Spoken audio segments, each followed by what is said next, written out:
সন্ধ্যা ঘনিয়ে এসেছে। গ্রামের মেঠোপথ দিয়ে ধীর পায়ে হেঁটে চলেছে রবিন। তার মাথায় কষ্ট, বুকভরা স্বপ্ন। স্কুলে মাস্টারি করে সে, কিন্তু চাষাবাদই তার আসল ভালোবাসা। রবিনের জন্ম ছোট্ট এক গ্রামে, নাম বটতলা। চারদিকে ধানক্ষেত, খালের পাশে বাঁশঝাড় আর পাখির ডাক। এই গ্রামেই সে বড় হয়েছে, পড়াশোনা করে শহরে গিয়েছিল, কিন্তু মাটির টান আর মায়ের মুখ ভোলেনি।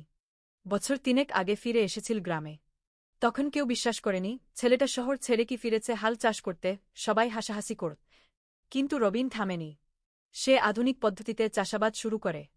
ইউটিউব দেখে শিখেছে নতুন পদ্ধতি, নিজের জমিতে চালু করেছে বায়োফার্মিং।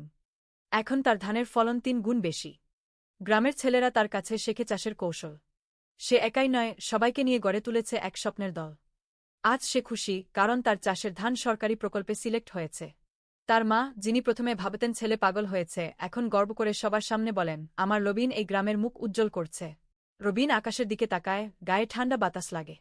ধানের গোলা যেন এবার শুধু খাদ্যের নয়, স্বপ্নেরও ভাণ্ডার।